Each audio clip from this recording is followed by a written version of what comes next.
സുഹൃത്തുക്കളെ, ഞാൻ അനീഫ് കൊച്ചുലോ. എൻ്റെ ഒരു കഥ ഇവിടെ അവതരിപ്പിക്കുകയാണ്. കഥയുടെ പേര് പറയാൻ മറന്ന നൊമ്പരങ്ങൾ. മൃതദേഹം നാട്ടിലെത്തിക്കേണ്ടതില്ലെന്ന അഭിപ്രായമായിരുന്നു ലിയാഖത്തിൻ്റെ ബന്ധുക്കൾ. പ്രത്യേകിച്ച് അവൻ്റെ ജ്യേഷ്ഠ സഹോദരൻ. നാട്ടിൽ പലചരക്ക് കച്ചവടമാണ് അദ്ദേഹത്തിന്. അബുദാബിയിൽ മറമാടിയാൽ പരലോകത്ത് കുഴപ്പമൊന്നും വരാനില്ലെന്ന് അദ്ദേഹം ഉറപ്പിച്ചു പറഞ്ഞു. പക്ഷെ ഉമ്മ ശഠിച്ചു. അത് പോരാ, ഇവിടെ കൊണ്ടുവരണം. മരിച്ചു എന്ന് ഒരു ഉറപ്പ് ഇവിടെയുള്ളവർക്കും കിട്ടണം. ഇതിനു മുമ്പും ആളുകൾ ഓനെ കൊന്നിട്ടുണ്ട്, കുളിപ്പിച്ച് കിടത്തിയിട്ടുമുണ്ട്. പിന്നെ ഒരു ദിവസം എൻ്റെ മോൻ കയറി വന്നു. അതിഞ്ഞി വയ്യ, അതിമ വരുന്ന നഷ്ടമൊക്കെ വരട്ടെ. അബുദാബിയിലേക്ക് കടക്കും മുമ്പ് ലിയാഖത്ത് ജീവിച്ചത് സംബന്ധിച്ച് വിചിത്രമായ നിഗമനങ്ങളാണ് നിലവിലുള്ളത്. ഇവിടെ നിന്നോ വന്ന് എങ്ങോട്ടൊന്നില്ലാതെ പോയി തെക്കും വടക്കുമില്ലാത്ത ഒരുതരം ലക്കുകെട്ട ജീവിതം. അതല്ലെങ്കിൽ ലോകത്തോട് മുഴുവൻ പകയും വിദ്വേഷവും പേറി കപട ബുദ്ധിജീവി വേഷം കെട്ടിയ മിണ്ടാപ്രാണി. ഏതായാലും ഭീകരമായ അസൂയ ജനഹൃദയങ്ങളിൽ കോരിയിട്ടിട്ടാണ് ലിയാഖത്ത് കടന്നുപോയത്. നാട്ടിലേക്കുള്ള ഓരോ വരവിനും അവൻ കൊണ്ടുവന്ന് വാരി വിതറിയ പണം കണ്ട് കണ്ണ് തള്ളിയിട്ടുണ്ട്. എവിടെ നിന്നാണ് ഇവന് ഇത്രയും പണം എന്ന ചോദ്യത്തിൽ നിന്നാണ് കള്ളക്കടത്തും കൂട്ടിക്കൊടുപ്പും അനുബന്ധ തൊഴിലുകളും അവൻ്റെ മേൽ ആരോപിക്കപ്പെട്ടത്. അതിലൊന്നും ലിയാഖത്തിന് അനിഷ്ടം തോന്നിയതായി കണ്ടിട്ടില്ല. ആളുകൾ അങ്ങനെയൊക്കെ പറയും എന്നവൻ സ്വയം പറഞ്ഞിട്ടുണ്ടാവും. 6 മാസത്തിലൊരിക്കൽ നാട്ടിൽ വന്നു പോവുക എന്നത് ലിയാഖത്തിൻ്റെ പതിവായിരുന്നു. ആരെ കാണാനാണ് ഇവനിങ്ങനെ പൊട്ടി വീഴുന്നത് എന്ന് ആളുകൾ ചോദിച്ചു. കുംഭമീന മാസങ്ങളിലാണ് സാധാരണയായി ലിയാഖത്തിൻ്റെ വരവ്. എന്തുകൊണ്ടാണ് ഇവൻ വേനൽക്കാലങ്ങളിൽ മാത്രം വരുന്നു എന്നും ഉണ്ടായിരുന്നു ചോദ്യം. വറ്റി വരണ്ട പാടശേഖരങ്ങളിലും നിലാവ് ഇറ്റി വീഴുന്ന രാത്രികളിലും അവനെ ഒറ്റക്ക് കാണാവുന്നതാണ്. പിന്നെ പെറ്റ തള്ളയോടുപോലും പറയാതെ ഏതെങ്കിലും ഒരു രാത്രിയിൽ അവൻ അപ്രത്യക്ഷമായിട്ടുണ്ടാവും. വൃദ്ധജനങ്ങളോടും കുട്ടികളോടും മാത്രമേ അവൻ വല്ലതും പറഞ്ഞിട്ടുണ്ടെങ്കിൽ ഉള്ളൂ. ബാക്കിയൊക്കെ കേവലം മൂളലിലും മന്ദസ്മിതത്തിലുമായി ഒതുക്കി. അതിലപ്പുറം പോകില്ല. അവൻ ഇതൊക്കെ എങ്ങനെ സാധിക്കുന്നു എന്ന് അത്ഭുതം കൂറുന്നവരുണ്ട്. ഇതിനിടയിലാണ് ഒരു വേനലിന് അവൻ വരാതിരുന്നത്. വന്ന ലിയാഖത്തിനേക്കാൾ വരാത്ത ലിയാഖത്ത് ചർച്ച ചെയ്യപ്പെട്ടു. ആളുകൾക്കിപ്പോൾ വേറെ പണിയൊന്നുമില്ലല്ലോ. 3-3.5 കൊല്ലമെങ്കിലും അങ്ങനെ കഴിഞ്ഞു പോയിട്ടുണ്ടാകും. അവനെക്കുറിച്ച് ഒരു വിവരവും ആർക്കും കിട്ടിയില്ല. ബോംബെയിൽ ഹോട്ടൽ കച്ചവടം നടത്തിയിരുന്ന ഒരാളാണ് ലിയാഖത്തിൻ്റെ മരണവൃത്താന്തം ഗ്രാമത്തിലേക്ക് കൊണ്ടുവന്നത്. റെയിൽപാളത്തിൽ ചതഞ്ഞരഞ്ഞ ഒരു മൃതദേഹത്തിന് ലിയാഖത്തിൻ്റെ മുഖച്ഛായയാണെന്ന് അയാൾ പറഞ്ഞു. നിയമത്തിൻ്റെ നൂലാമാലകളിൽ കുടുങ്ങാൻ തയ്യാറില്ലാത്തതിനാൽ അയാൾ കൂടുതൽ അന്വേഷണത്തിനൊന്നും പോയില്ല. ലക്കും ലഘാനുമില്ലാത്തവരുടെ അവസാനം ഇങ്ങനെയൊക്കെ ആയിരിക്കുമെന്ന് നാട്ടുനാവുകൾ ചവച്ചു. കേട്ടുകേൾവിയുടെ അടിസ്ഥാനത്തിൽ ചടങ്ങുകൾ നടത്തി പ്രശ്നം അവസാനിപ്പിക്കാമെന്ന് അവൻ്റെ ജ്യേഷ്ഠ സഹോദരൻ അഭിപ്രായപ്പെട്ടു. ഉമ്മ പറഞ്ഞു, മരിക്കട്ടെ, എന്നിട്ട് മതി അടിയന്തരം. അപ്പോഴത് അവൻ ഏവരെയും അമ്പരപ്പിച്ചുകൊണ്ട് അബുദാബിയിൽ ഒരു പൊന്തുന്നു. പ്രശസ്തമായ ഒരു കമ്പനിയുടെ മാനേജർ പോസ്റ്റിലാണ് അവനുള്ളത്. ലിയാഖത്ത് ഇംഗ്ലീഷ് പറയുന്നത് കേട്ടാൽ ഞെട്ടിപ്പോകുമെന്നാണ് വാസ്തവം. മലയാളം തന്നെ ശരിക്കു പറഞ്ഞിട്ടില്ലാത്ത അവൻ ആദ്യമൊന്നും ആർക്കും ഇത് വിശ്വസിക്കാൻ താല്പര്യമുണ്ടായിരുന്നില്ല.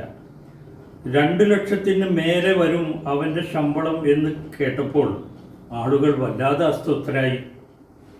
ലിയാഖത്തിൻ്റെ മൗനത്തിനും മന്ദസ്മിതത്തിനും പുതിയ മാനങ്ങൾ കണ്ടു തുടങ്ങി. കാര്യമായ വിവരവും വിദ്യാഭ്യാസവുമില്ലാതെ ഊരുദണ്ഡിയായി നടന്ന ലിയാക്കത്തിന് ഇപ്പോൾ 2 ലക്ഷത്തിന് മേലെയാണ് ശമ്പളം. ഇനി ഇവനെ ഇങ്ങനെ വിട്ടാൽ പറ്റില്ലെന്ന് നാട്ടുപ്രമാണിമാർ അവൻ്റെ ജ്യേഷ്ഠനോട് പറഞ്ഞു. സഹോദരൻ ചോദിച്ചു, പിന്നെ എന്ത് ചെയ്യാനാണ് നിങ്ങൾ പറയുന്നത്?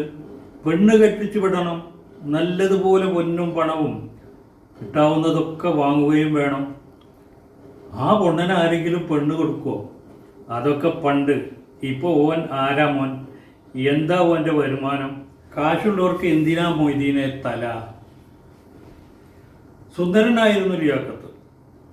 പാലുപോലെ വെളുത്ത് മെലിഞ്ഞ ശരീരം, പ്രകാശതീക്ഷ്ണമായ വിടർന്ന കണ്ണുകൾ, താടി വളർത്തുന്ന സ്വഭാവം അവന് ആദ്യം മുതലേ ഉണ്ടായിരുന്നു. കാര്യമായി സംസാരിക്കുകയില്ല എന്നതൊഴിച്ചാൽ മറ്റെന്ത് കുറവാണ് ലിയാക്കത്തിനുള്ളത്? ആളുകൾ ചോദിച്ചു തുടങ്ങി. ഗൾഫിൽ നിന്നുള്ള അവൻ്റെ ആദ്യത്തെ മടക്കം പ്രതീക്ഷിച്ചിരിക്കുകയായിരുന്നു ഗ്രാമം മുഴുവൻ. വേനൽ പിറന്ന് വയലുകൾ ഉണങ്ങാൻ തുടങ്ങുമ്പോൾ അവൻ വരുമെന്നായിരുന്നു പ്രതീക്ഷ. അത് തന്നെ സംഭവിച്ചു. ആരെയും അറിയിക്കാതെ ഒരു ദിവസം രാത്രി വീട്ടുപടിക്കൽ കാറിലിറങ്ങുകയായിരുന്നു അവൻ. നല്ല നിലാവുള്ള വേനൽക്കാല രാത്രിയായിരുന്നു അത്. മുറ്റത്തേക്ക് തിരിച്ചു നിർത്തിയ കാറിൻ്റെ ഹോണടി കേട്ട് ആദ്യം ഉണർന്നത് അയൽപ്പക്കത്തെ ഒരു സ്ത്രീയായിരുന്നു. അവർ അഴികളിൽ പിടിച്ച് ആ കാഴ്ച കണ്ടു നിന്നു. ലിയാക്കത്തിനെ സ്വീകരിക്കാൻ എയർപോർട്ടിലേക്ക് പോകാനായി മനസ്സുകൊണ്ട് ചമഞ്ഞിരുന്ന സഹോദരിമാർ ഇവൻ ചെയ്തത് ചതിയായിപ്പോയെന്ന് പറഞ്ഞു. അറിഞ്ഞോ അറിയാതെയോ എല്ലാ നാട്ടുരീതികളും തെറ്റിക്കുകയാണ് ലിയാക്കത്ത്. ഒരാൾ ഗൾഫിൽ നിന്ന് തിരിച്ചെത്തിയാൽ ചെയ്യേണ്ട യാതൊന്നും അവൻ ചെയ്തില്ല. കൊടുക്കേണ്ടതൊന്നും അവൻ കൊടുത്തില്ല. കാണേണ്ടതൊന്നും കണ്ടില്ല. തൻ്റെ പ്രയാണങ്ങളും മൗനങ്ങളും പഴയപടി തുടരുകയും ചെയ്തു. ലീവ് കുറവായിരുന്നു എന്നതുകൊണ്ട് അകലങ്ങളിലേക്കൊന്നും അവൻ പോയില്ല. നാട് കണ്ട് കൊതി തീരേണ്ടതുണ്ടായിരുന്നല്ലോ. എല്ലാ ഊടുവഴികളിലൂടെയും അവൻ നടന്നു. പാടങ്ങൾ മുറിച്ചു കടന്ന് അപ്പുറത്തെ ഗ്രാമങ്ങൾ കണ്ടു. പൂരപ്പറമ്പിലൂടെ മേളങ്ങൾക്കൊപ്പം നടന്നു. ഇതിനിടയിൽ അവനു വേണ്ടി തകൃതിയായി വിവാഹാലോചനകൾ നടക്കുന്നുണ്ടായിരുന്നു. മുറ്റത്തും തൊടിയിലും താവളമടിച്ച ബ്രോക്കർമാർ മുറുക്കിത്തുപ്പി പരിസരമാകെ വൃത്തികേടാക്കി. പൊന്നും പണവും ചൊല്ലി തർക്കിച്ച് തെറ്റിപ്പിരിഞ്ഞു. എല്ലാം ജ്യേഷ്ഠ സഹോദരൻ്റെ കുശാഗ്രബുദ്ധിയായിരുന്നു. ഒടുവിൽ സുമുഖിയായ ഒരുവളെ അവനു വേണ്ടി ഉറപ്പിച്ചു. വിവാഹപൂർവ്വ മാമൂല് കെട്ടിയ ആചാരങ്ങൾ അതിവിപുലമായി തന്നെ നടന്നു. കല്യാണത്തിനുള്ള ഒരുക്കങ്ങൾ പൂർത്തിയായി. ബിരിയാണി മൃഗങ്ങൾ ചെമ്പിനടുത്തേക്ക് നടന്നു തുടങ്ങി. അപ്പോഴാണ് ഒരു ദിവസം രാവിലെ ലിയാക്കത്ത് അപ്രത്യക്ഷനായതായി ശ്രദ്ധയിൽപ്പെട്ടത്. ഉച്ചതിരിഞ്ഞ് 4 മണിയോടെ അവൻ അബൂദാബിയിൽ എത്തിയതായി വിവരം ഞെട്ടലോടെ വീട്ടുകാർ അറിഞ്ഞു. ജനരോഷം ഇരമ്പി. വിഭവസമൃദ്ധമായ ഒരു വിവാഹ സദ്യ നഷ്ടമാതിയുള്ള രോക്ഷമായിരുന്നു നാട്ടുകാർക്ക്. പെൺവീട്ടുകാർ നഷ്ടപരിഹാരം വേണമെന്ന് ആവശ്യപ്പെട്ടു. വിവാഹം നടന്നാലും നടന്നില്ലെങ്കിലും പെണ്ണ് കാണലും നിശ്ചയവും കൊടുക്കലും വാങ്ങലും പന്തൽ വരെ അലങ്കരിച്ച ശേഷം കല്യാണം മുടങ്ങിയാൽ പെണ്ണ് 2ാം തരമായി കണക്കാക്കും എന്നായിരുന്നു മധ്യസ്ഥന്മാരുടെ അഭിപ്രായം. ആയതുകൊണ്ട് നഷ്ടപരിഹാര തുക ഇരട്ടിയായി തന്നെ കിട്ടണം. എന്നാൽ ലിയാക്കത്ത് ഇത്തവണ ഒരു സൽക്കർമ്മം ചെയ്തു വെച്ചിട്ടാണ് യാത്രയായത്. അവനൊരു കത്തെഴുതി വച്ചിരുന്നു. ജീവിതത്തിൽ ആദ്യമായാണ് ലിയാക്കത്ത് വീട്ടുകാർക്ക് ഒരു കത്തെഴുതുന്നത്. ഇതിലവൻ ഇങ്ങനെ കുറിച്ചിട്ടു: ഞാൻ ഒരു തെറ്റ് ചെയ്യുവാൻ നിർബന്ധിതനാവുകയാണ്. എന്നെ സംബന്ധിച്ച് തുറന്നു പറയേണ്ട ചില സത്യങ്ങളുണ്ടായിരുന്നു. അറിയാനും മനസ്സിലാക്കാനും വളരെ താമസിച്ചു പോയ ഒരു സത്യം. അത് തിരിച്ചറിഞ്ഞ നിമിഷം മുതൽ ഇപ്പോൾ നിശ്ചയിച്ച വിവാഹത്തിന് ഞാൻ അയോഗ്യനായി. സത്യസന്ധനായ ഒരാൾക്ക് മറ്റുള്ളവരെ ഇങ്ങനെ നിരാശപ്പെടുത്താനേ കഴിയും. പരമപ്രധാനമായ സത്യം വെളിപ്പെടുത്താനായിരിക്കും ഇനി ഞാൻ നാട്ടിൽ വരുന്നത്. ഇതുകൊണ്ടൊന്നും പക്ഷേ പെൺവീട്ടുകാർക്ക് തൃപ്തിയായില്ല. രണ്ടും കൽപ്പിച്ചായിരുന്നു അവർ. നഷ്ടപരിഹാരം എത്ര കിട്ടിയാലും മതിയാകില്ല എന്ന വാശി. നഷ്ടപരിഹാരം എത്ര വേണമെങ്കിലും കൊടുക്കാമെന്നായിരുന്നു ലിയാഖത്തിൻ്റെ മറുപടി. എന്നാൽ പെണ്ണ് ഇടപെട്ട് ആ അത്യാഹിതത്തിൻ്റെ മുരടറുത്തു. അവൾ പറഞ്ഞു, കുറച്ച് ആടുകളെയും കോഴികളെയും ജീവൻ നഷ്ടപ്പെട്ടിട്ടുണ്ടാകും, പക്ഷേ എനിക്കൊന്നും നഷ്ടപ്പെട്ടിട്ടില്ലല്ലോ. മാത്രമല്ല, മാന്യനായ അയാൾ കത്തിലൂടെ അയാളുടെ അയോഗ്യത വെളിപ്പെടുത്തുകയും ചെയ്തിരിക്കുന്നു. വിവാഹം മുടങ്ങിയ ശേഷം ഇപ്പോൾ വർഷം 1 പിന്നിട്ടിരിക്കുന്നു. അടുത്ത വരവിന് ലിയാഖത്ത് വിടുമെന്ന് പറഞ്ഞ ആ പരമമായ സത്യമറിയാൻ മനസ്സ് തുറന്നു വച്ചിരിക്കുകയാണ് ജനം. അപ്പോഴാണ് അവൻ്റെ മരണവൃത്താന്തം. ഒരർത്ഥത്തിൽ ഇതുതന്നെയല്ലേ എല്ലാവരുടെയും പരമമായ സത്യം. മൈക്ക് കെട്ടിയ വാഹനം മരണ അറിയിപ്പുമായി അങ്ങാടിയിലെ 2ാമത്തെ വളവ് തിരിയുമ്പോൾ ഒരാൾ പറഞ്ഞു, അങ്ങനെ ഒരു പൊല്ലാപ്പ് എന്നേക്കുമായി നീങ്ങിക്കിട്ടിയെങ്കിലും അവൻ പറയാമെന്ന് പറഞ്ഞ പരമമായ സത്യം അറിയാതെ പോയത് വലിയ കഷ്ടമായി. മറ്റൊരാൾ പറഞ്ഞു, ഒരു സത്യവും മൂടി വെച്ച് ആർക്കും ഇവിടെ നിന്ന് പോകാൻ കഴിയില്ല. ഒരിക്കൽ ആരെങ്കിലും ഒരാൾ അത് വെളിപ്പെടുത്തും. അബുദാബിയിൽ നിന്നും കൊണ്ടുവന്ന മൃതദേഹം വീട്ടുമുറ്റത്ത് എത്തിയപ്പോഴേക്ക് ആളുകൾ തടിച്ചുകൂടാൻ തുടങ്ങി. ആരാണ് മരിച്ചതെന്ന് പോലും അറിയാത്തവരായിരുന്നു അവരധികം പേരും. ജീവിതത്തിൽ ഒരിക്കലും ലിയാഖത്തിൻ്റെ മുഖം നോക്കിയിട്ടില്ലാത്തവർ. മയ്യത്ത് അടക്കം ചെയ്ത പെട്ടി അകത്തെ വിശാലമായ ഹാളിലേക്ക് എടുത്തു വെച്ചു. അതോടൊപ്പം ആളുകൾ അകത്ത് തള്ളിക്കയറാൻ വ്യഗ്രത കൂട്ടി. അടുക്കള ഭാഗത്തു നിന്ന് സ്ത്രീകളും തീക്കനൽ ജ്വലിച്ച ചട്ടിയിലേക്ക് കുന്തിരിക്കക്കട്ട വീണു. മരണഗന്ധം വഹിച്ച പുക ജനലിലൂടെ പുറത്തേക്കൊഴുകി. കുന്തിരിക്കപ്പുക ശ്വസിച്ച ചിലരുടെ മനസ്സിൽ നാളെ നിനക്ക് വേണ്ടിയും കുന്തിരിക്കമെന്ന വിചാരം അസ്വത ഉളവാക്കി. മയ്യത്ത് പെട്ടിയുടെ സമീപത്തേക്ക് 2-3 പേർ ചേർന്ന് പിടിച്ചുകൊണ്ട് വന്ന ലിയാഖത്തിൻ്റെ ഉമ്മ കുറച്ചുനേരം മകൻ്റെ മുഖത്തേക്ക് നോക്കി നിന്നു. പിന്നെ കുറച്ച് ഉറക്കെ തന്നെ പറഞ്ഞു, നന്നായി മോനെ. പിന്നെ കുറച്ച് ഉറക്കെ തന്നെ പറഞ്ഞു, നന്നായി മോനെ, നന്നായി. അന്നെ ഈ ദുന്യാവിന് പറ്റില്ല. ഇടനെഞ്ചു പൊട്ടിയ ഗദ്ഗതം തിരയടിച്ചൊഴുകി.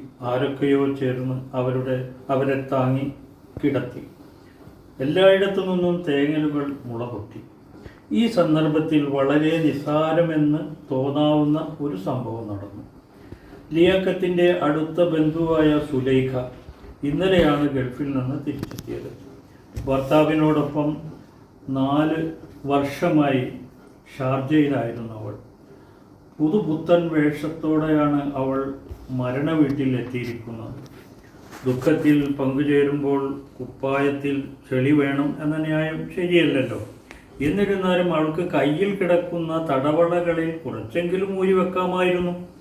കൂടി നിൽക്കുന്നവരുടെ വിചാരധാരകളിൽ നിന്ന് അങ്ങനെ പിറുപിറുപ്പുകൾ ഒഴിവാക്കാമായിരുന്നു. മയ്യത്ത് പെട്ടിയുടെ തലഭാഗത്താണ് സുലൈഖ നിന്നിരുന്നത്. എല്ലാവർക്കും അവളെ കാണാം. 4 വയസ്സ് തോന്നിക്കുന്ന ഒരു പെൺകുട്ടി സുലൈഖയുടെ സാരിയിൽ പിടിച്ച് ദയാപൂർവം മുഖത്തേക്ക് നോക്കി ചോദിച്ചു, താത്ത ഇക്കൊന്ന് കാട്ടിത്തരോ ആ മരിച്ച മാമനെ? ഇവിടെ വന്നിട്ട് കാണാൻ പറ്റുന്നില്ല.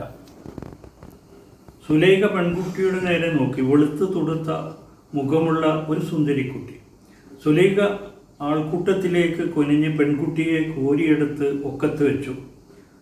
പ്രായത്തിനനുസരിച്ച് തൂക്കമില്ല കുട്ടിക്ക് എന്നവൾ മനസ്സിലാക്കി. ഇപ്പോൾ കൂടി നിൽക്കുന്നവരിൽ പലരുടെയും ശ്രദ്ധ മയ്യത്തിൽ നിന്ന് വിട്ട് സുലൈഖയുടെ നേരെ തിരിയുന്നത് കണ്ടു. പരിഹാസച്ചിരിയും ഫലിത രസ വിചാരങ്ങളും അവരുടെ മനസ്സുകളെ പൊതിഞ്ഞു. കുറച്ചു നേരത്തിന് ശേഷം അടുക്കള മുറ്റത്തേക്ക് ഇറങ്ങിയ സുലൈഖ ഗൾഫ് വിശേഷങ്ങൾ പറഞ്ഞു നിൽക്കുകയായിരുന്നു.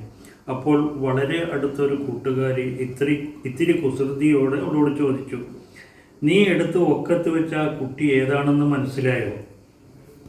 ഇല്ല, ഏതാണ് ആ കുട്ടി? നല്ല ചന്തമുള്ള ഒരു മോള്, ചന്തത്തിന് കുറവൊന്നുമില്ല, പക്ഷെ തന്തയില്ല എന്ന് മാത്രം. എന്ന് വെച്ചാൽ അതാണടി സലീമാക്കുണ്ടായ റബ്ബർന്ന വിത്ത്. അവൾ ഇടവഴിക്കപ്പുറത്ത് ഓടിട്ട ചെറിയ വീടിനു നേരെ വിരൽ ചൂണ്ടി. സുലൈഖ നെഞ്ചത്ത് കൈവച്ചു. എൻ്റെ റബ്ബേ, സകല മാനവും പോയല്ലോ. ഞാൻ ആ അസത്തിനെയാണോ എടുത്ത് ഒക്കത്ത് വെച്ചത്? അയ്യേ, ആളുകളൊക്കെ ശ്രദ്ധിച്ചിട്ടുണ്ടാകുമല്ലേ. സുലൈഖ അറപ്പോടെ നിലത്ത് തുപ്പി. സാരിത്തുമ്പ് കൊണ്ട് മുഖവും കൈകളും തുടച്ചു. താൻ അകപ്പെട്ട അബദ്ധ നിമിഷങ്ങളെ ശപിച്ചുകൊണ്ട് ഒന്നും മിണ്ടാതെ നിന്നു. പിന്നെ ചോദിച്ചു, എന്തായി സലീമയുടെ കാര്യം? ഓളെ പള്ളിയുണ്ടാക്കിയവനെ പറ്റി വല്ല വിവരവും കിട്ടിയോ? അവൾ വല്ലതും പറഞ്ഞോ? എന്താണ് ഇപ്പോഴത്തെ അവസ്ഥ? അവളൊന്നും പറഞ്ഞിട്ടില്ല, പറയുകയുമില്ല. അടിയും ചവിട്ടും കുത്തും ഒരുപാട് നടന്നതാണ്. കത്തി പഴുപ്പിച്ച് തുടയിൽ വെച്ച് പൊള്ളിക്കുക പോലും ചെയ്തു. അവൾ വായ തുറന്നില്ല. ആവശ്യം വരുമ്പോൾ കുട്ടിയുടെ വാപ്പ വരും.